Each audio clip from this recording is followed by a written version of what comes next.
Hey guys, I'm Rob McZaw, better known as Rob McCallum, and I'm joined by my friend, colleague, and fellow funny man, Jay Bartlett, and this is the Jay and Rob Toy Show. Let's get right to it with this episode and start with an icebreaker. Now, Jay, you never know what I'm going to ask with these icebreakers, of course, No. but it's a good way just to get things going.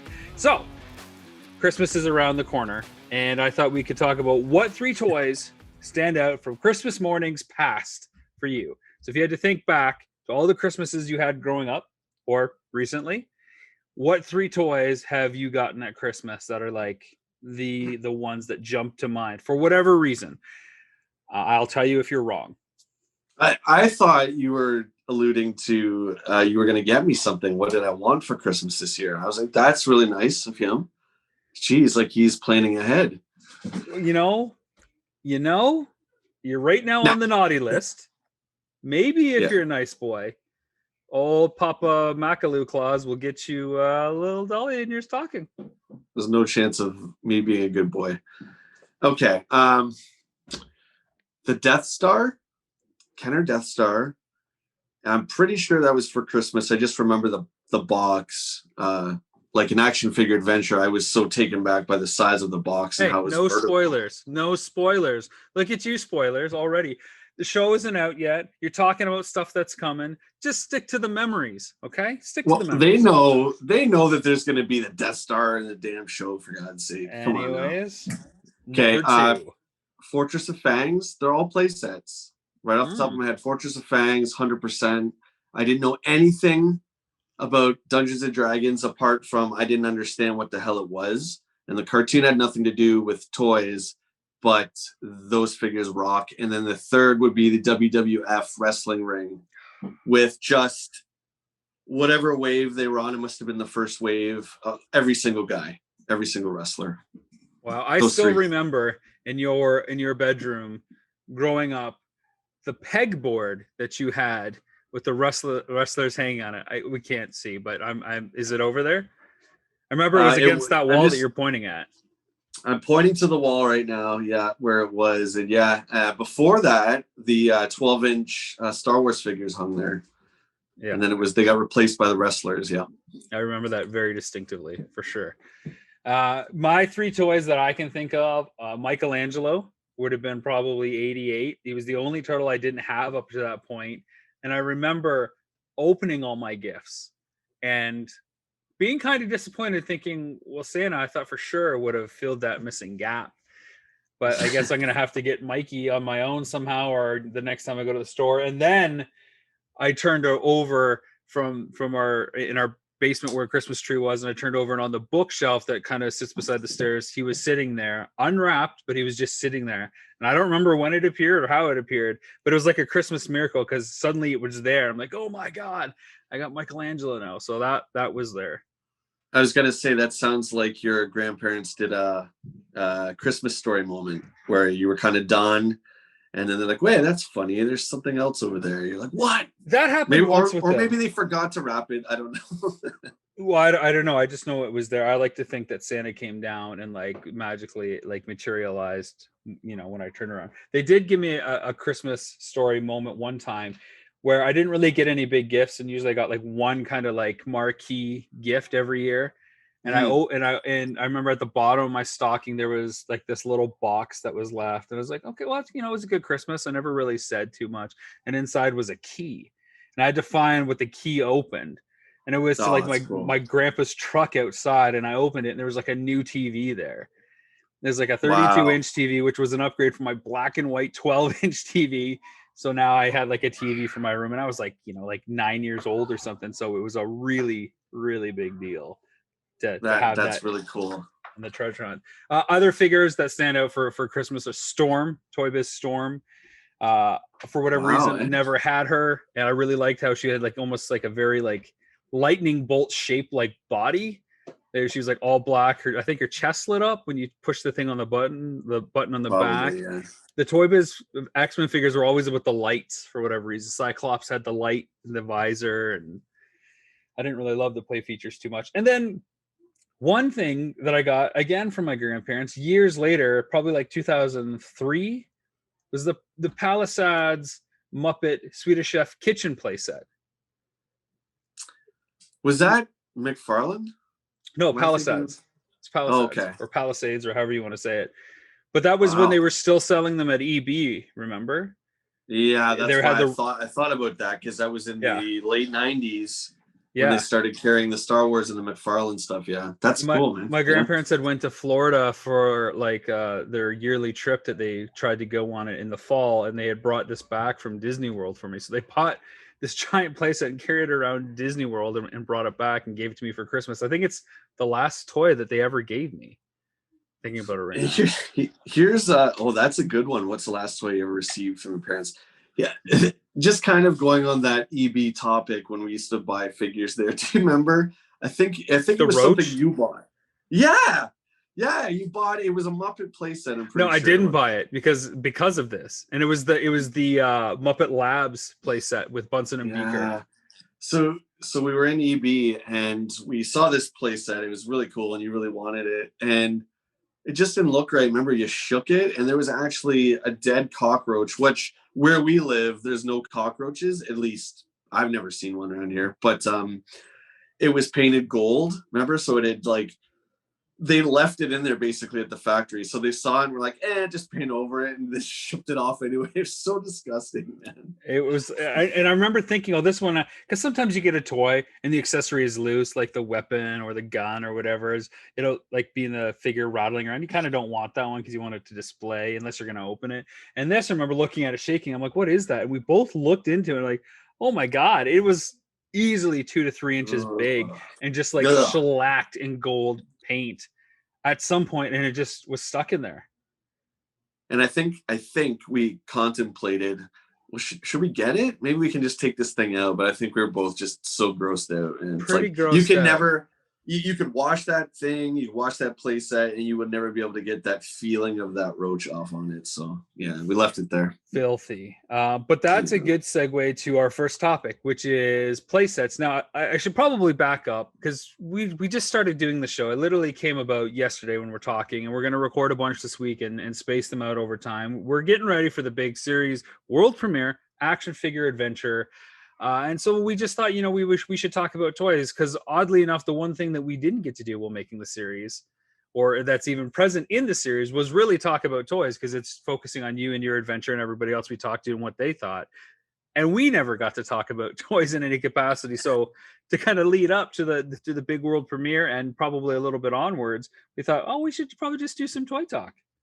Yeah, despite my constantly trying to get you in front of the camera, you told me multiple times, Jay, I got to direct this thing. I would love to be in front of the camera, but I can't do it because we need this shot this way, blah, blah, blah, technical this and that. So I get it. But yeah, I think even on the long car rides to the different shops and wherever else we were going, we talked a bit, but a lot of the crew aren't into collecting. So as much as you and I like to talk about what we love to talk about, we wanted to keep everyone included. So we did the noise game, we talked music and a bunch of things, but yeah, so here we are now.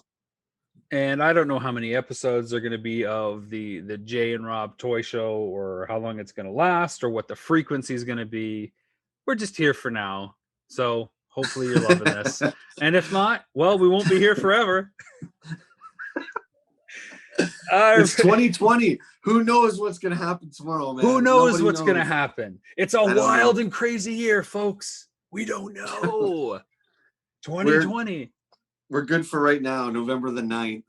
We're okay. Now you've just dated the show. Look at you. Now somebody can't watch this in like January and feel good about themselves. Way to go, Jay. 2020 strikes again. It'll be 2021. And I love how everyone thinks when that clock strikes and it's 2021. It's way better. It's going to be way better. You just get me to January 1, man. That's all I need. You get me past New Year's. Hey, life is good. Oh, that number. That number that we made up as human beings, that's going to put this pandemic right where it belongs, right in its place. I'm just saying, if you put it out there, the universe will do nothing. So here's our first... so we're here now. We're going to talk about playsets. So talk about playsets. Go. Well, two new things in toys, and we're going to be talking vintage, current, everything in between. Two new things about toys and playsets is for Star Wars. We got the Hoth, or not the Hoth thing, the carbon freeze chamber from Empire. Yep. And we got the Tantive 4 hallway right? We got a hallway as a playset. What do you think of these two things? We got a hallway as a playset, and the first one you mentioned is like steps. A platform. Yeah, steps. Yeah.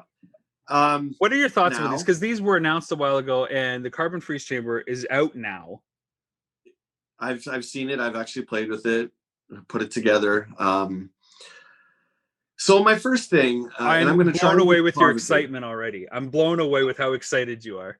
I gotta say, I don't have either. I will not plan on getting either, even if that's now what I say is in Canadian dollars, everybody. So I think it's $79 for that. For the Carbon Freeze Chamber. For the Carbon Freeze Chamber. And the box is beautiful. It's done in the classic Star Wars Kenner vintage collection with the racing stripe logo, blah, blah, blah. It looks great, man. It's all figure photography. That's all it is, because they have the colors of Cloud City in the back. So it looks like, you're in Cloud City. But when you take this thing out of the box, you're not in Cloud City. It's literally half of the platform that Han gets lowered into. And it is one set of steps and a little platform on top where I guess Vader would appear to Luke. So you really have to get two of these things. And even at that, it's almost just like a diorama. There's not much play features to it. There's no play features to it. Now, I thought the value would have been increased by including something as simple as a cardboard backdrop and a floor for this thing to sit on and have behind it, because it is very diorama-esque, you're right, and I think that's good enough for me, but it feels so naked when it's taking out of the context of the shot that you see on the box and the way that it's been marketed, because it's just going to be like your wall or your shelf or whatever. It needs to have that surrounding ambiance, and the way that the 95 series had the cantina, right? It was basically a cardboard backdrop and even cardboard bar top that folded out to put your figures around. But that thing was wicked. Like, it was. And I'm really saying a little bit of cardboard goes a long way, and I think it would have really helped this. And I almost called them Kenner. Hasbro is not. They still do that. There was two Solo playsets that came out when the Solo movie came out that were all cardboard with a little bit of plastic. So it's not like they don't do that anymore. The G.I. Joe 25th anniversary collection had the Cobra base, the cardboard Cobra base. So they still do that. I agree with you. What really gets me is the fact that on the picture they have all the characters from that classic scene in Empire, and you can literally get none of them anywhere. Yeah. So it comes with an exclusive Stormtrooper that has the card back, for the vintage style with the the golden light in the back from the Carbonite Chamber. But the other figures you can't get. So I don't really understand what this is supposed to be. I'm really confused. Yeah, it almost doesn't feel like it's a Star Wars playset. It just feels like some sci-fi steps and like scaffolding or construction. I looked at it as a potential thing for us to use for when we do figure shooting and stuff, but I couldn't quite wrap my head around any multi-purpose use of this. It wasn't quite Star Wars enough because there wasn't a backdrop. It didn't really fit with other stuff. Logically, the first thing that comes to your head, and be honest here, what figure do you think should have come with the Carbonite playset? Probably Boba Fett or something, right? Because he carries or Han and Carbonite.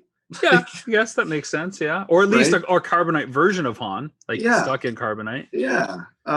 So, and I'm trying not to be negative, but I have had some time with this playset, and it's very flimsy. So to use it for what you wanted to would be impossible for anything but 3.75s. Great, because it would just collapse. Fantastic.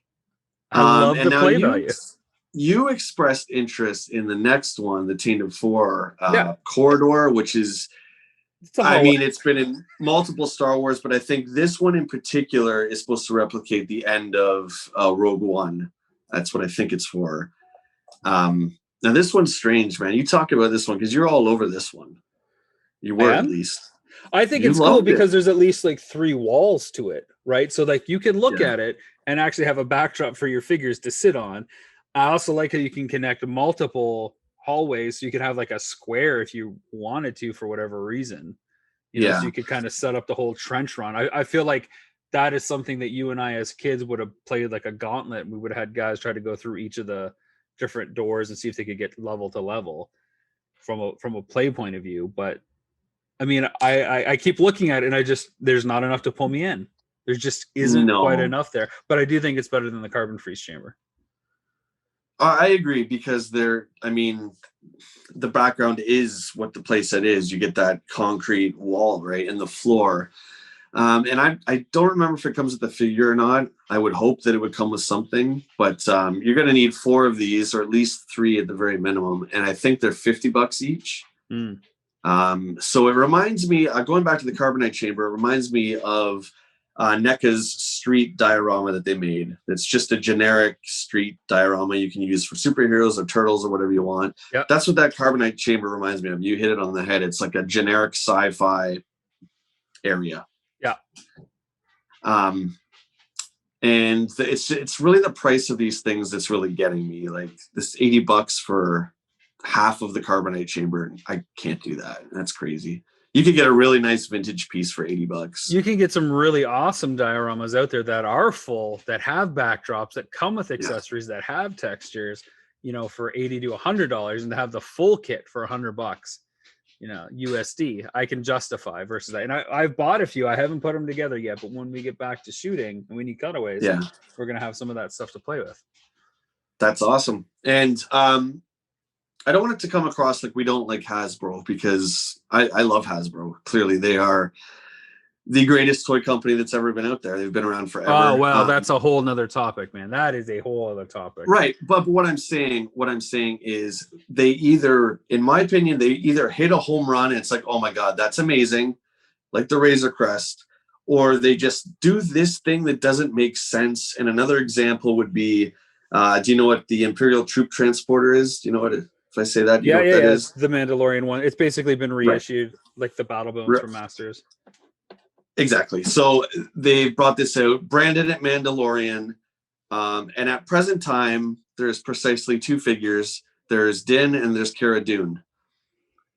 What's supposed to go in this thing, and how are you supposed to play with it? Like, it just doesn't make sense. Doesn't it come with a stormtrooper though? And doesn't the and the ATST has the ATST driver as well, so you could put him in the troop transport. Yeah, he comes with that villager guy, which is really cool because you can't get him anywhere else. That's cool.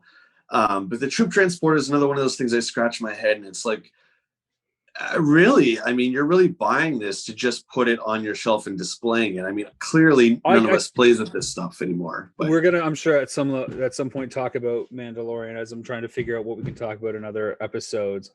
I looked at the troop transport. I'm like, oh, this is really cool, but I don't have enough Star Wars figures, Mandalorian or not, to ever justify that. And of course, you want that full, because that's the selling feature. You want to be able to transport your troops. It's a great buying gimmick or ad gimmick from the toy company. Like, well, you can't have this and have it empty. You need to stock it with your guys. And that's the thing where I'm scratching my head, because the exact characters you need to put in that vehicle do not exist currently. So you can go on eBay and get stormtroopers from years past, sure, but right now, currently, you cannot. You cannot get a stormtrooper. They put it with the Bespin set. They put it with that troop transport set. And that troop transport presently is 99 Canadian dollars. So you're telling me, okay, it fits 8. You're buying 8 of them? Like, it doesn't make sense. Doesn't add up. Doesn't do the math. And I love play sets. I've told you before, my favorite thing about collecting action figures and action figure culture are the play sets, are the worlds. I do really like the Tantive, and I do like the Carbon Freeze Chamber. They're not enough individually for me to get pulled in, especially as what I would say is I'm a non-Star Wars collector. So it's really interesting to hear your take on it as someone who actively collects multiple lines of Star Wars, both 3 3/4 and the 6-inch Black Series and vintage. But I think it's cool and worth highlighting, because we don't get a lot of play sets nowadays. It's such an afterthought, and only a few of the big lines can really afford to do it with the fan base, which brings me to my next point. Snake Mountain is now arriving. What have you seen from this? Do you think it delivers from the pictures? This is, of course, the capstone, if you will, to everything Masters of the Universe Classics. We see a couple behind you. I think I see She-Ra and Adora in package. I see Sorceress. I can't see who's behind Sorceress. But clearly you're a fan. It looks like, I'm guessing, Queen Marlena or Orko is down there as well, behind there, the taller one. Madame Raz and Orko, which I believe was your Orko. Yeah. Then I have Loki and Cowl on the bottom, and nice I forget his name, but we'll save him for one of the segments we're talking about today. Sure, okay. Yeah. And you got Swiftwind back there too, which is cool. The 3 came in a lot on eBay, and it was a lot of money, but yeah. Good for you. So Snake Mountain, have you seen the pictures? Yeah, I've seen Pixel Dan put out a video, and I believe Motu Joe. His video is entitled "The Biggest Unboxing Ever." I didn't watch it, so I'm assuming that's what it was. But I've seen lots of pics of people with smiles like as big as their head, because that thing looks just incredible, man. I saw one dude had Grayskull and then Snake Mountain beside it, and Grayskull looks like a little tiny village compared to Snake Mountain.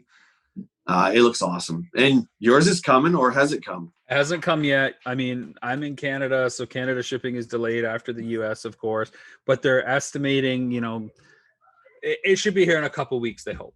Again, I don't want to date the show like my colleague here, but hopefully a couple weeks it'll arrive on the door. Now, you're late to collecting classics. I got in on it originally at launch with He-Man and Skeletor in 2008. He-Man, I think, was the first one in 2008, and then 2009.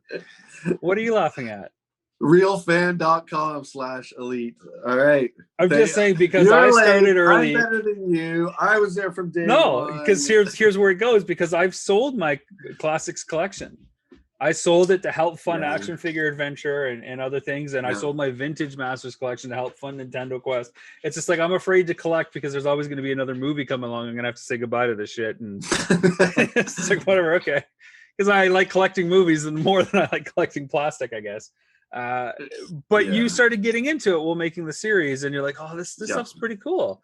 And I started picking up figures again, but figures that I never had, which was cool.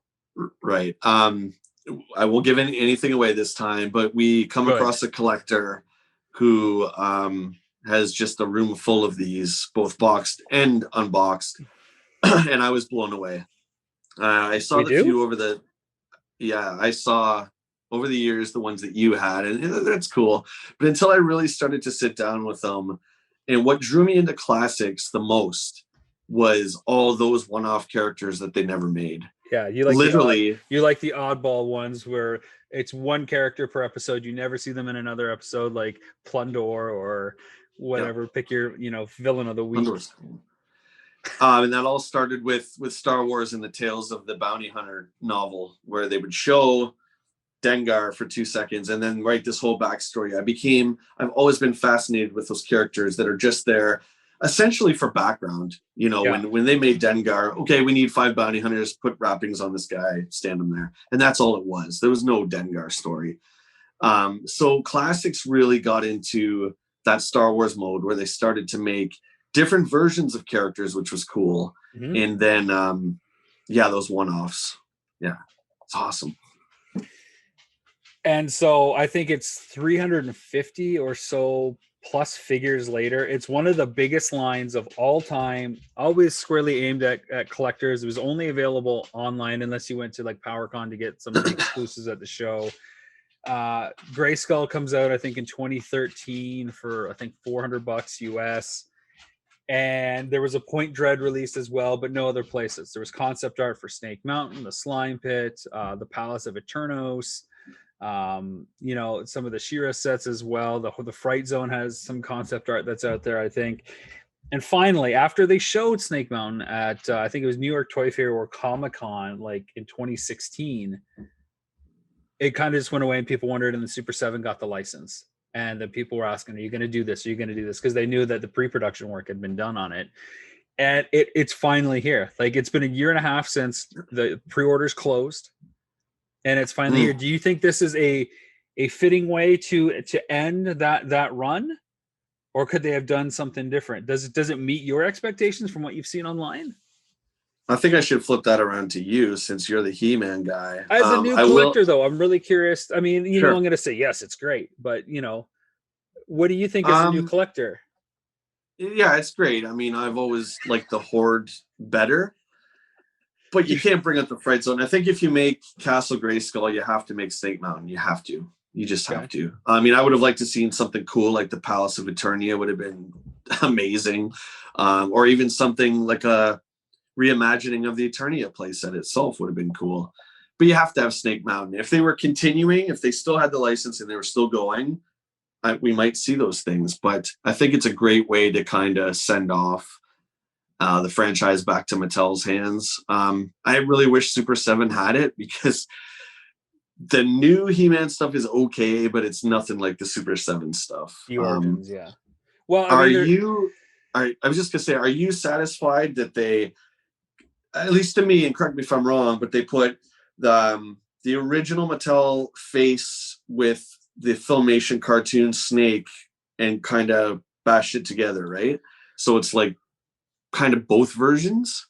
Yeah, I mean, there's a few artistic liberties on the original toy that they've taken to what I call make it a little bit more adult or a little bit more serious, like, or, you know, appeal to our mature brains as we collect dollies. I still think the one side looks like a Muppet. You know, there's actually a mini comic. Yeah. There's a mini comic that comes with the original that explains why it looks different than the cartoon. You know, Skeletor like retransformed it or something like that, and that's why it looks like that. That's the original mini comic, which always felt like really strange to me. You know, marketing said you had to have a face as a central thing, which is why Grayskull has like that face. You know, it's the center, so you look at it, you're drawn in. So Snake Mountain has that face. The original Sewer play set was supposed to have like a face built into it, and they got rid of it because they thought that's silly. We don't want to go like mysticism or magic or sorcery or anything like that with the turtles, because we're already dealing with like science and mutagen and stuff like that. So I mean, it still looks like a Muppet to me, but that's okay. I think it looks cool. I think it's a great way to end it, because you can't really end it on a bigger note. You know, the question that I like posing to people is, would you like this to be the ending, or would you rather have 10 more characters? Because if you talk to anybody that collects classics, or you go on some of the groups that are out there, they're always like, oh, these people would be great characters. Continue classics. And for the price trade-off, you know, from pre-order, you could either have 10 more characters, or you could have Snake Mountain as a playset. Snake Mountain. Now let me ask you this. You'd rather have Snake Mountain. Yeah. I would pick Snake Mountain. When you pre-ordered this, now this is huge for me, did you have to pay for the whole thing up front? Yeah, but Super 7 had a payment plan as well, but I don't think that extended to Canadians. It was just for American buyers. And luckily for me, I was living in Canada. There's been a number of things that I had ordered when I was still living in the US, and then I moved to Canada, and it was a pain in the ass to get the shipping changed because the logistics completely changed. And in fact, more than half of them, I had to get them shipped elsewhere in the US and then have that person ship them to me in Canada. So I'm just happy that I was in Canada and sorted it out. It was nice to just be able to pay it and get it off, but I think they did like 6 payments. It was like $125 a month for 6 months or something like that. I like that. I like that a lot. This is kind of a topic I had for tomorrow, but I'll just touch on it a little bit. I mean, that's one thing that's kind of steered me away from the HasLab stuff. It's not that I don't like the Razor Crest. It's that you can't do any kind of plan for it, right? So Sideshow has made 1-to-1 scale of the child, which I ordered back. I ordered that back in April. And the only reason I ordered it was because it was literally $50 a month. Yeah. I'm like, I can do that. That's great. I think if HasLab and Super 7 had done that, I mean, it's successful regardless. I just would have preferred that. I would have been all over that stuff. Yeah, I mean, I've got stuff about HasLabs tomorrow. It's the first topic I want to talk about tomorrow. The next show, the next time you hear us, we'll be talking about HasLabs, evidently. Yeah. I mean, the payment plan is great. I mean, Big Bad Toy Store, you know, pile of loot, ship a bunch of stuff together. Don't pay for it until it's here, but you know, lock in your pre-order. Great mechanisms. I think play sets and big ships and vehicles are a little bit of a caveat and outlier when it comes to collecting, because they need more money up front to kind of cover it. You know, what if somebody defaults halfway through their payments? It's a bit harder. Again, let's save it for tomorrow and or the next show. We'll talk about that. Looping back to Star Wars and play sets, Galaxy's Edge, the Millennium Falcon is now available. First of all, what is going on? Because this was supposed to be exclusive to Galaxy's Edge in Disney World.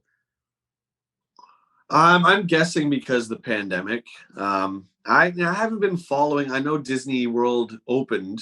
Yeah, they reopened in July in Florida with, like a quarter of the attendance that they used to have, and all that. But yeah, I mean, it's the Galaxy's Edge version. There's several characters now that were supposed to be deemed exclusive there. And there's always been exclusive Star Wars stuff at Disney because they've always had a brand tie-in. Of course, now that they own it, it's like tenfold or something compared to what they have. I picked up you and Peter, the 3-pack Black Series figures as well. He got Rey, Hondo, and I think it was Chewbacca, and you got Pyre. I got Commander Pyre, Kylo Ren, and I think it's just a trooper. I can't remember, but I wanted it because of Pyre, right? Because he's the gold trooper from Resistance. Yeah, it must be timed exclusives we don't know about. Then again, it's Disney; they can do whatever the hell they want with it. This is $500 Canadian to get. Yeah. And this, I mean, we and I have talked about, is the Falcon a playset? Is it a vehicle? It's obviously big enough that there's a lot of play value to play in it as a set. You can set it down and still have a story around it, like you could Grayskull or something like that. Is $500 too pricey for something like this? I have the Legacy Falcon from 2008, which was the very first one. And you and I have got to play around with it quite a bit. The value to that ship. It's actually 1-to-1 to the 3.75-inch figures. So it's the exact scale that it would be to the figures, which had never been done at the time. The other Falcons were always a little too small. It's a fantastic playset. It's insane. And I call it a playset because, as we tried to move it, you can't really fly around with this thing. It's so big. It's a two-hander. 100%. And it's heavy. And there's lots of stuff inside. There's escape pods, there's guns, there's this and that. I would get it in a heartbeat if I didn't have it, because the Millennium Falcon is so iconic. This is the exact perfect version of this ship. Apart, if you don't like the sequel trilogy, it's got the Force Awakens radar dish. But other than that, and that's what I was trying to rationalize. What makes this a must-have, or how can I justify that price for what is essentially an adult collector thing? But it's also marketed for kids, because those toys, the 3 3/4 vintage line, they're kid approved. They're sold in Toys R Us here in Canada still. I'm guessing, Kmart or whatever exists in the States where people go buy their stuff. So it's meant for kids too. And are you going to buy your, little Johnny or Jenny a $500 playset? It's probably a little bit more for an adult thing. But what else is going to be $500? What else is really a marquee centerpiece when it comes to Star Wars collecting for current stuff? There's nothing. There's no new Death Star playset. There's no new Imperial attack base. There's no new Cantina. This is it. I mean, again, we'll talk about the Razor Crest tomorrow when we discuss HasLabs on our next episode. But this is the ship. Yeah. Yeah, this is the centerpiece. This is the USS flag of Star Wars. This is, like you said, the Eternia. This is everything. That being said, I don't think 500 is outlandish for something like that. I really don't. As a collector, though, you're saying it's not a must-have because you have a previous iteration and it's not worth it for the new box? For myself, I don't collect everything Star Wars because that's an impossible task. And we know a master of Star Wars collecting who also said the same thing. It's impossible to have everything. You can't. Even Lucasfilm doesn't have. They don't have one of everything. If you don't have the Falcon, it's absolutely worth it. I know it comes with Hondo. I think it comes with some porgs or something separate. Okay, Chewie again. But that being said, it's not enough. And the different radar dish, it's not enough to buy it. I would pick it up if I was at Disney World. There you go. See, you would love that, right? Because there's your Falcon. It's the best Falcon. They're not going to trump that because they'll never make a Falcon for the 6-inch. That would be like $2,500, right? Yeah. So this is as big as it's going to get without getting ridiculous. Yeah, I think you could justify it as a collector. I think it's hard to justify as a Christmas present because even with inflation, what a flag would cost brand new today as it did in the 80s, this is much more expensive. People aren't collecting toys, so they're not going to sell as many as they did the flag or Eternia for that matter. Yeah, I mean, let me ask you, as you have 2 small children, do they ask for this kind of stuff? Because, I mean, I did actually get a Toys R Us catalog in the mail the other day, which really made me smile. but we don't really have like the wish books like we used to, right? Are they asking for this stuff? Are they like, you know, Dad, I want Fortnite figures, I want Barbie figures, are they asking for that stuff, or what are they into? Because I really don't think that this stuff, even though it's a smaller scale, I don't think it's made for kids. It's not really something that's in their radar because it's not part of the world the way it was part of our world. It wasn't like, here's the movie and here's the toy advert that they catch on TV. They get to pick what they watch without having the adverts. Although I will say, when they watch stuff on YouTube, they get excited by the commercials for the toys, which is really interesting. And I'm thinking, of course, that's where the toy commercials are. Because I'm thinking, well, where are the toy commercials nowadays? Especially if you're a cord cutter like you and I. They just don't exist. So they see some of that stuff, but it's not like they ask for it. They'll see my stuff and they'll be like, oh, that's cool, can I play with it? And it's like, yeah, sure, go ahead. And then they get excited. Or I bring out a box of old toys or vehicles and they play with it, they explore it, they enjoy it. I've said this a number of times, and you know, I feel like I have to say it again on this podcast. I can't believe that you and I grew up in such a special time. And I think everyone thinks that to a certain extent. The time era that they grew up in was the best. But I really do think how we grew up with the 80s, where it was like action figure line TV show or TV show action figure line, everything went hand in hand. And it really brought those toys to life in such a special way. It's not like that now. Right. It's not like that now. They're trying to market the best they can, the He-Man origin line. And I see all these parents, you know, putting He-Man in their kids' hands, and that's great. And I think those kids are enjoying it, but it's not the same. They're not discovering it for themselves. It doesn't feel like it's theirs because Dad is passing it to them instead of them discovering it experiencing it for themselves. Yeah. And you come home from school and 4:00 is Transformers and 4:30 is G.I. Joe and 5:00 is He-Man. And if you miss that time, you miss it. Yeah. Right. So now it's like you can go on YouTube and put on Filmation He-Man till the cows come home for free, but it's not the same. There's not that same urgency. Yeah, it's not appointment TV like it was for us. Yeah, it sucks, man. And I really do think that we were blessed. And as I'm getting deeper into all this research and going more obscure with these lines, there's some fantastic toy lines and cartoons that just went under the radar because simply there was so much we were exposed to. It was virtually impossible to keep up to. But that's a great segue for the topic that you wanted to discuss today, and that's vintage collecting. And this is a really good question because this is something that drives me nuts. Do you buy it complete? Everything is the way you want it, no accessories missing, nothing damaged, or do you piece it together? Do you go after the hunt for the, oh my God. And I'm thinking, you know, USS Flag already, you know, all the pieces that come with that and how it's almost impossible to find one complete, and the work you must have to put into when you're trying to complete something like that. So, I mean, to give you my answer right away, I want to buy complete because I do not want the hassle of hunting all that stuff down. It would drive me nuts. I have OCD when it comes to stuff like that. I like it done. They're in the best possible condition, and I will hold off on buying something complete if the condition isn't great enough. Here's a perfect example, okay? You know, one of my favorite figures is the Blank. Dick Tracy, the Blank, Holy Grail. I now, for whatever reason, find myself torn between wanting to have one that's loose in good condition and one that's on card. But the reality is in the back of my head, I want both. Yeah. Because I want to be able to hold it and touch it and play it and you know, use it for any potential series, and that's how I'm justifying it in my head. But also to have it like on display, like I magically found it one day on the racks.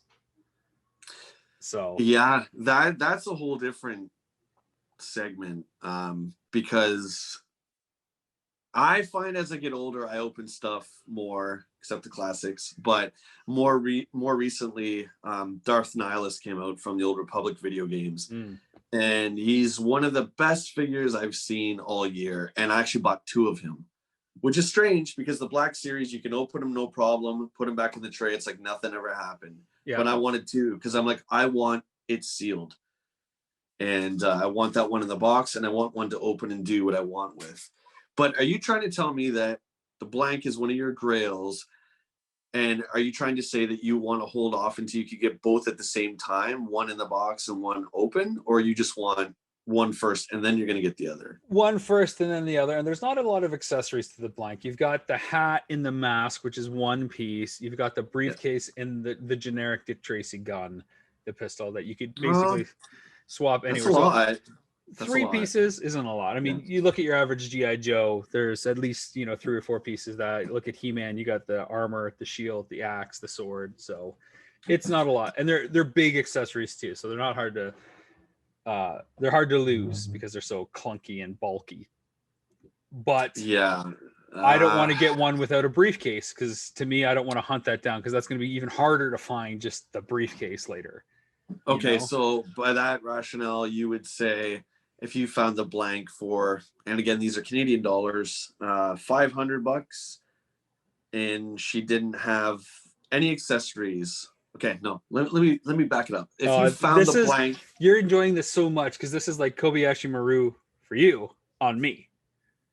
Yeah, but I can't believe you and I have such different opinions about this. So if I had the blank right now, no hat, no briefcase, no gun, and I said, okay, $200, she's yours, you would say no and not have her at all, because you wouldn't want to try and find those.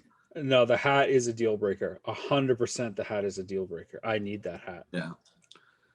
See, it's at a case-by-case basis for me.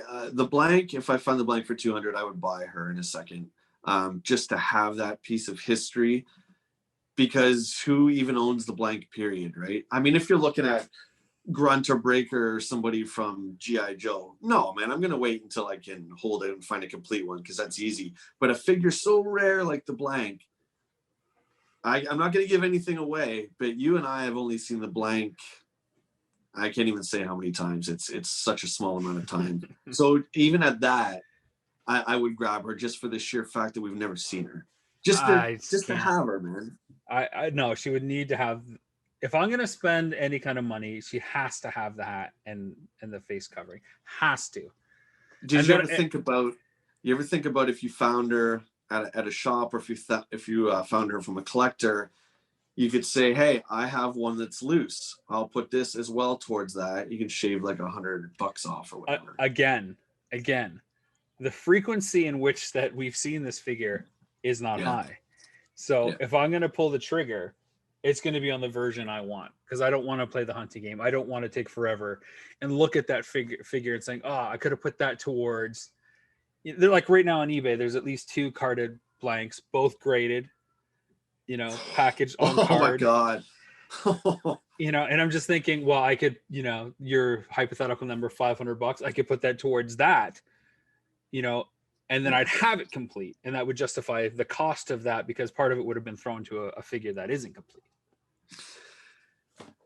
And that's tough. And I'm going to, because it's right there. All I have to do is click a button and it's mine, Jay.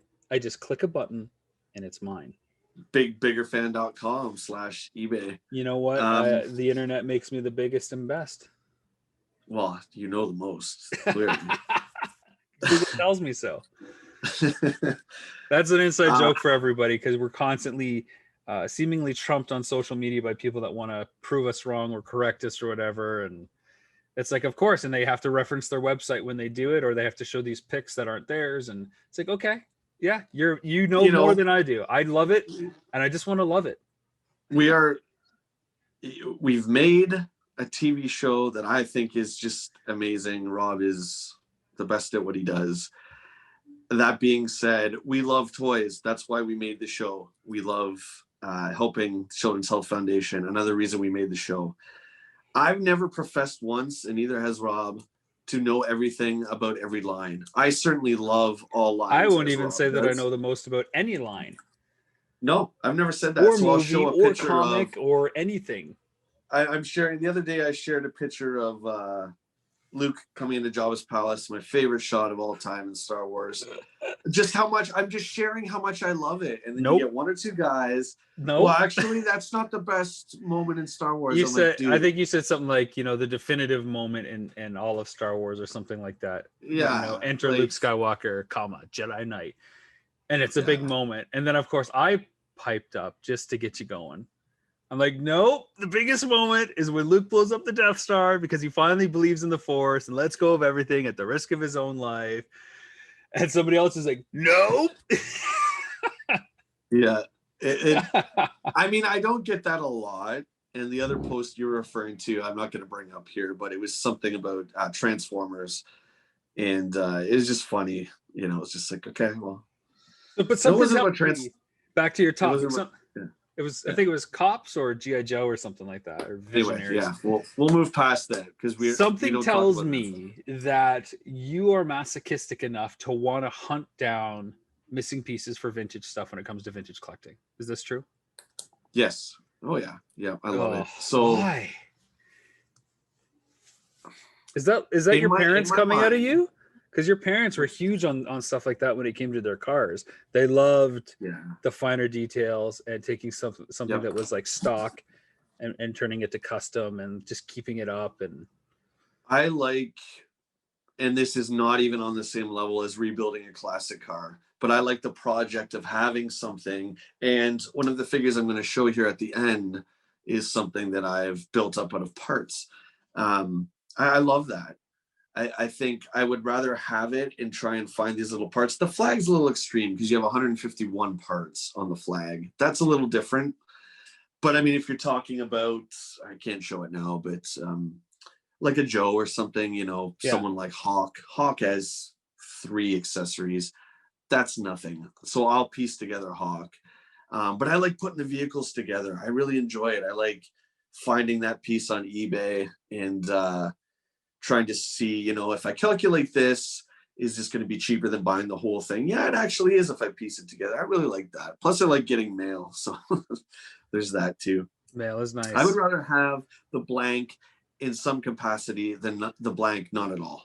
I'd rather wait because I think fortune will smile on me and reward me for my lengthy journey looking for this rather than have instant gratification on subpar. Let me ask you something. There, Chuckles. How long do you think life is, bud? I don't know. It's 2020. I've only got a month and a half left to live. So we've seen the blank. If I make it to January 1st, 2021, it's all mine, baby.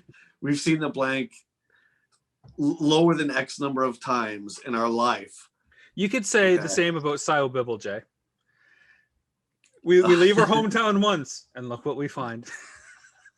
Appeal low. Twice, yeah. I think he's actually not even on the wall. He's in the basement. I bet that's where he belongs. Yeah, so that's where Sio Bibble belongs. He's a great character. Well, we'll argue that another episode. I'm going to say that we had 2 other episodes, but we're running like super long on time already. I'm going to save them for another episode that we can talk more about that. I want to get to some questions. I had 2 questions that were DM'd to me, and then we'll get to our action figure spotlight of the week or the episode, wherever you want to call it. Question 1 is, while filming action figure adventure, what were the coolest toys you guys picked up for yourselves along the way? Because God knows you couldn't resist stuff that you found in stores, I'm sure. Are we allowed to talk about that or no? Your personal stuff? Yeah, sure. Well, there was one in particular I wanted to show, and you didn't want me to show it, from Big Fun. I don't even remember what you got at Big Fun. You're editing this, so I can just say it? Well, I don't know. Well, it depends on what you say. Is Cobra Commander with the podium? Oh, you could totally say that. You got that. That was a cool thing. That was the San Diego Comic-Con. Was it 2017 or something that it was released? I don't remember. He's over there. I think he was like 2008 or something like that, 2009. I'm probably way off. Anyway, it's from the comic book, and it's when Cobra Commander, one of the first times he addresses the people of Springfield, where he's turning this into actually a terrorist group instead of just being a motivational speaker kind of thing. And it's just a really wicked figure. So he's standing there like addressing the people, and there's a big Cobra podium that he comes with, and it's just a super awesome figure. So that, and my Night Force Tunnel Rat that we found. That was a really expensive figure that I got a good deal. Yeah. Because how about you? You remember you thought you got Tunnel Rat one time, and then you looked at it, it's like, oh no, this isn't it. That's the version 3, which is the Sonic Fighters Tunnel Rat, and I thought it was the Night Force Tunnel Rat. But I'm still glad I got him because he's still pretty rare too. He's awesome. I like him just as much, to be honest. For me, not like a super rare figure, but one that I always wanted that I didn't get to have, and that's Keldor from Classics. I was really pumped to find a loose Keldor, but complete. And so he was like, "Yep, instant buy," and that's for the most part like what kind of started getting some of the classic figures. And I thought, I don't need to go get all the classics I had before, because I felt like I had them, which kind of made me feel like they were sort of in my collection because I was used to seeing them. Sure. But to get Keldor, a figure that I didn't have, and then some other ones that I didn't have, was really cool. So Keldor.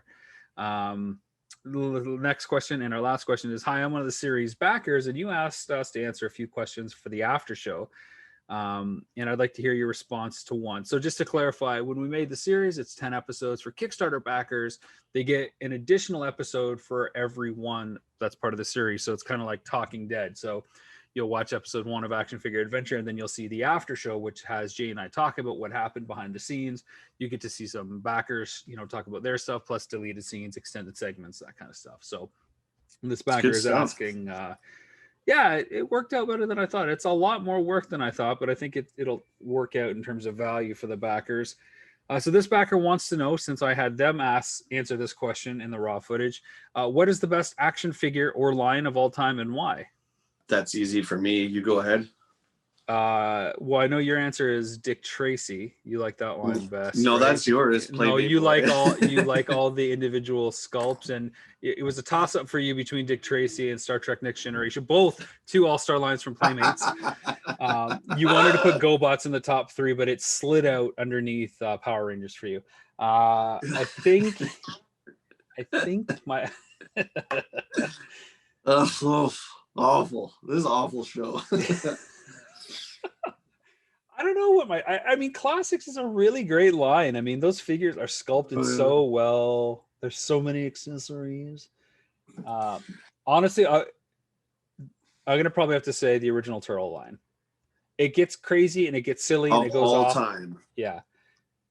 I think the playsets are great. I think the vehicles are great. I think the amount of characters are great. I think the characters get so wacky and out there that you have to love what they were able to get away with because of the popularity of the line. And that's so rare that you can create characters that have no grounding in the content just for the sake of needing something to put on a shelf.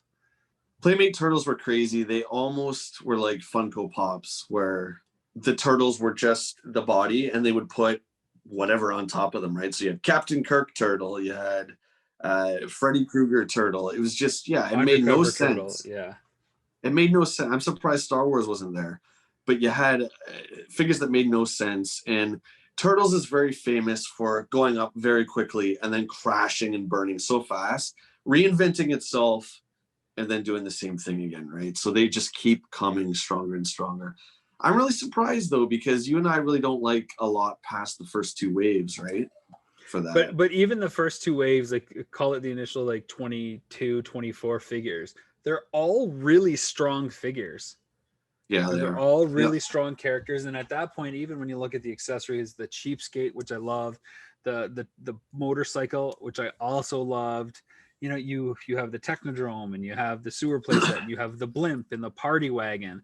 There's just so many pieces of that universe that you get even within the first 2 waves, that the quality of that allows it to go even like as diluted as you want, down to like 97 and 98 when they start reissuing the original Turtles again for the first time. And it's still cool because you get like Krang's android body, and you get the weird guys that are now like super rare, like Scratch and Hotspot. And you actually sold me your second turtle playset, the sewer playset. And that thing is just so wicked, man. I never had it before. I can't believe you didn't have that growing up. Yeah. Turtles was, again, near the end of my kind of career playing with toys, but I don't think I had any of the vehicles, actually. But it's a fantastic line. It's a good pick. What's your obvious answer right away that you knew how to respond? Oh, G.I. Joe. 82 to 94. By far the best. I know everyone would expect Star Wars. Star Wars collecting the vintage is not as fun, in my opinion, as G.I. Joe. G.I. Joe has so many characters that I said this on a post yesterday to someone asking me this, but you ask somebody who their favorite character is, and you take out Snake Eyes and Cobra Commander, and it's always somebody different. Like There's Bazooka. so many different characters. There you go, Bazooka. smart guy. that's my favorite character. In fact, Tiger Force. That's Bazooka. your problem. That's not my problem. Hey, you like Sio Bibble. I like Bazooka. And of course, yeah, the vehicles are they're legendary, and the play sets for G.I. Joe is fantastic. That's my answer. Okay, but let me ask you this, because Star Wars is your favorite. But that's not the correct answer, so let Rob correct me here. You're getting used to it. It's only taken 20 years of my bullying for you to understand where this is going. But Star Wars is still your favorite figure lines to collect. But Joe is the best? Star Wars has my heart, unlike any series ever will, but I think vintage Joe, and I say vintage 82 to 94, not 60s, but it's more fun. It's more fun collecting Joe stuff. To find, especially when I got out of Joe's in the 90s, collecting those characters are really cool because they're so outrageous and wacky, and almost like the Turtles, how they just went completely off the rails, and they did like Star Wars G.I. Joe guys and aliens, and that stuff's really fun. Right. It's different. Yeah. Okay, well, I'll accept it. I don't have to agree with it, but I'll accept it as your answer. Good. Last thing I want to do before we close out, since this is like a video podcast, which we've never done, and we can actually get visual. You may be hearing this if people rip the audio. I know our good friend Gerald from Pop Culture Cosmos will probably take the audio and put it out there, but this will be video. I want to do a bit of a figure spotlight since we're going to do 6, 10 or whatever these. We can surely find 6 to 10 different figures. So the one I wanted to spotlight is one of my new favorite figures that I've just really got into. Again, like I picked up Keldor. This is a figure that I had before in Classics, but I had to get another one. And I don't know why. And I don't know why I've become obsessed with this figure and everything about this world in Classics. But I just... Wait. Can I guess? You know who it is. I know you can guess. Is he a main character? I would say he is. Okay, I can't think of it for some reason. Okay, go ahead, show me. Let's see. It's Anti-Eternian He-Man. Oh, he's not a main character. Yeah, he is. He's the villain in the recent run of DC comic graphic novels. All 6 episodes, it's him destroying the universe. Well, sorry. If you go to DCSuperfan.com, Google Better Masters Fan Than You.org, you will find out that this character is a main character. He is the most evil man in the universe. And wow. Anyways, I'm obsessed with him. I'm absolutely obsessed with him. I think he's so badass. And the Origins line is actually planning on doing, I think it's the Origins or the Minis, which are like a 2-inch, almost like pop style Masters figures that are coming out, are doing Anti-Eternian He-Man and Anti-Eternian Man-at-Arms as well.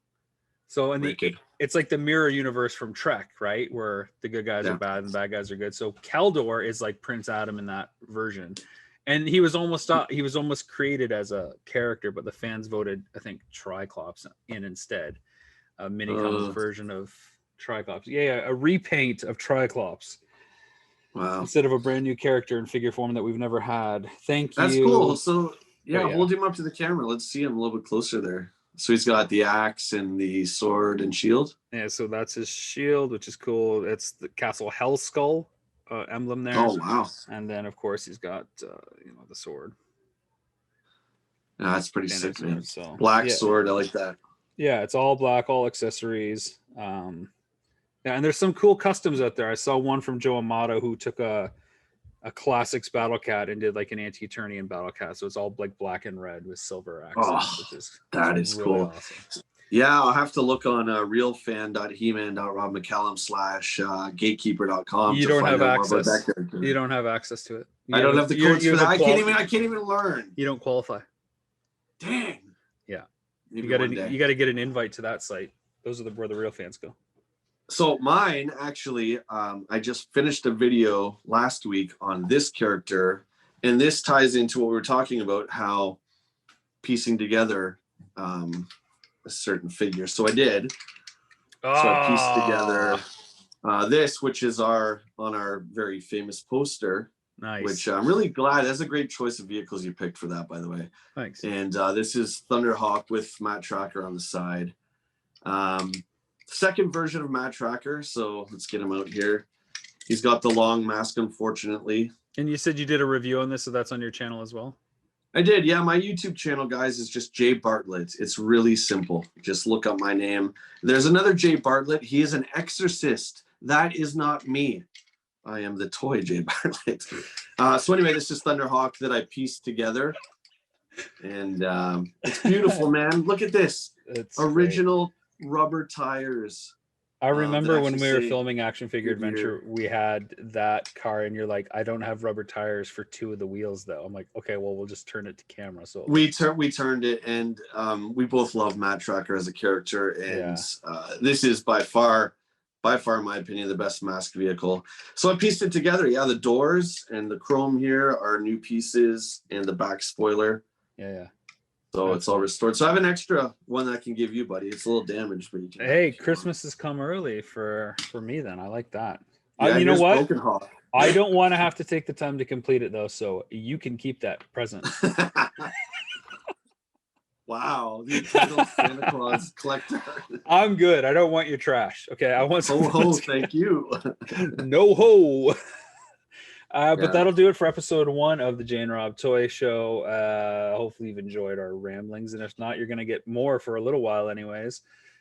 Jay, you mentioned your YouTube channel, Jay Bartlett on YouTube, not the Exorcist, but the toy guy, Jay Bartlett. There's an exorcist. He actually does exorcisms, and he's got more followers than me. Well, it's your goal to overtake him. Maybe what you need to do is have a crossover episode with him where you say one of your toys is haunted. And you can do like an exorcism. Maybe. I'm gaining on him though. I'm about halfway there. I like it. Yeah. Where can people reach out and find you online on Instagram or Twitter or Facebook? I've kept it simple, guys. I've changed it a bit over from the Nintendo Quest days, so it's just my name.